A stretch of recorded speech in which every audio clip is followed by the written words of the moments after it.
A few moments later.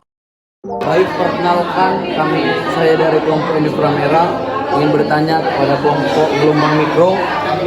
Nama saya Ilke Pramuja Simanjuntak. Pertanyaan saya adalah, apa perbedaan antara gelombang mikro dan gelombang radio? Baik, izin menjawab. Perbedaan utama dari gelombang mikro dan gelombang radio itu terletak pada panjang gelombang dan frekuensinya. Di gelombang mikro, panjang gelombangnya lebih pendek dibandingkan gelombang radio. Sedangkan frekuensi gelombang mikro lebih tinggi dibandingkan gelombang radio. Baik, izin menjawab. Karena gelombang mikro memiliki frekuensi yang lebih tinggi daripada gelombang radio, panjang gelombangnya menjadi lebih pendek. Secara umum, ada hubungan terbalik antara frekuensi dengan gelombang gelombang yang dapat disimpulkan dengan rumus panjang gelombang sama dengan C per M, di mana C adalah kecepatan cahaya dan M adalah frekuensi gelombang. Baik, itu dijawab. Gelombang mikro bekerja dengan cara menghasilkan radiasi elektromagnetik pada frekuensi tertentu. Biasanya sekitar 2,45 Hz pada literasi rumah tangga yang digunakan untuk memanaskan makanan. Baik, itu menjawab. Bocornya gelombang mikro merujuk pada situasi di mana gelombang mikro yang dihasilkan oleh oven microwave keluar atau menyebar keluar dari ruang pemanasan yang seharusnya terkendali. Sekian, terima kasih. Saya ingin bertanya, apakah gelombang mikro ini memiliki bahaya pada penggunaannya sehari-hari? Tentu saja bisa dilihat di sini. Bahayanya yang pertama, kejadiannya bisa bocor. Yang kedua, wadahnya yang tidak aman. Yang ketiga, pemanasannya tidak merata. Yang keempat, mengubah struktur molekuler makanan. Dan yang kelima, menyebabkan perubahan kimia pada wadahnya. Mengubah struktur molekuler makanan ini seperti apa sih, Kak? Itu dengan cara kita memanaskan makanan sehingga nutrisi yang ada di dalam makanan itu menjadi hilang. Oke, terima kasih. Iya, Memang nggak betul berbahaya tidak? gelombang mikro berbahaya. Kok dampaknya nggak ada di sini ya? Ini ada bahannya gelombang mikro. Ya. Yang pertama bisa bocor, yang kedua pemakaian wadah yang tidak aman, yang ketiga pemanasannya yang tidak merata, yang keempat mengubah struktur molekul makanan, dan yang kelima menyebabkan perubahan kimia pada wadah. Baik, izin bertanya, mengapa sinar gamma memiliki tingkat tembus yang lebih tinggi? Sinar gamma ini memiliki daya tembus yang sangat tinggi karena memiliki energi yang tinggi. Sinar gamma merupakan radiasi elektromagnetik dengan frekuensi dan energi yang sangat tinggi. Nah, sinar gamma memiliki energi yang lebih tinggi daripada partikel alfa dan beta. Sinar gamma dapat menembus berbagai jenis material termasuk jaringan tubuh manusia. Sinar gamma dapat menembus beberapa inci material padat seperti timah atau bahkan beberapa kaki beton. Sinar gamma dapat menembus seluruh tubuh manusia tanpa mengenai hal apapun. Mengapa gelombang radio dapat merambat lebih luas daripada gelombang televisi?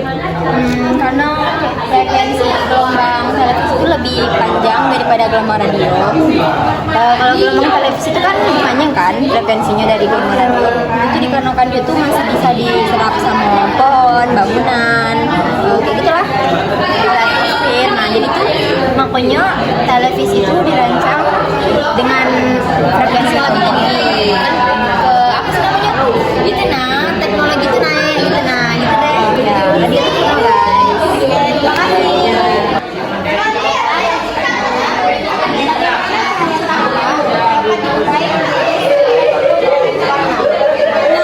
Cahaya tampak yang bisa diurai menjadi spektrum warna itu biasanya kan cahaya matahari. Cahaya matahari itu umumnya berwarna putih kan. Nah, penguraian cahaya itu disebut sebagai cahaya. Nah, disebut cahaya itu contohnya seperti pada pelangi, kita bisa dibawa warnanya itu udah di warna merah, kuning, hijau, itu di warna itu. Begitu biru. Nah, sebagai contohnya di sini, ini cahaya putih kan? Ini cahaya putih. Ketika kita ini nampak kan ada warna-warna pelangi di sekitarnya? Ya. Nah, inilah yang disebut dengan dispersi cahaya atau penguraian cahaya. Cahaya putih yang bersifatnya warna putih diuraikan menjadi warna yang menjadi 7 warna. Jadi, itu kan penjelasan dari saya. Oke, terima kasih. Ya, terima kasih. Baiklah, itu pertanyaan. Apakah cahaya inframerah dapat digunakan untuk komunikasi data? Baik, di sini saya menjawab apakah apakah sinyal inframerah dapat digunakan untuk komunikasi data? Jawabannya ya, sinyal inframerah juga dapat digunakan untuk komunikasi data. Teknologi ini dikenal sebagai IRDA, yaitu Infrared Data Acquisition atau Infrared Communication. Sekian dari saya, terima kasih. Baiklah, pertanyaannya, bagaimana cara untuk meminimalkan risiko dari sinar ekstrim? Baik, di sini bisa kita lihat ya dampak negatifnya terlebih dahulu yaitu meningkatkan risiko kanker menyebabkan kerusakan genetik. Nah, cara meminimalisir ini kita jangan terlalu sering melakukan ronsen ya.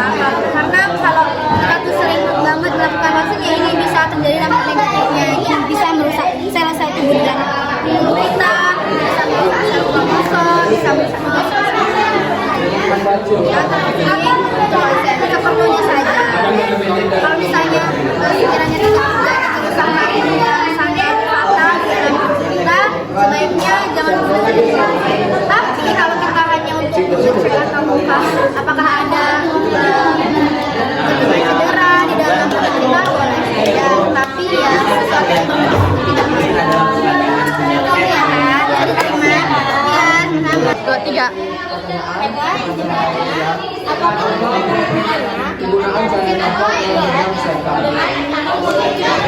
Baik, terima kasih kepada beliau. Di sini tercantum salah satunya dampak dari sinar ultraviolet yaitu meningkatkan resiko kanker kulit. Berarti antara sinar ultraviolet dengan kanker kulit ada hubungannya ya teman-teman. Di sini sinar UVB pada cahaya matahari selain menyebabkan kulit terbakar, ia juga dapat merusak DNA pada tubuh kita dan menyebabkan sistem kekebalan kulit kita itu tidak stabil lah. Nah di sini juga kerusakan yang berkembang selama bertahun-tahun ditambah dengan pertambahan usia meningkatkan risiko kita terkena kanker kulit akan bertambah.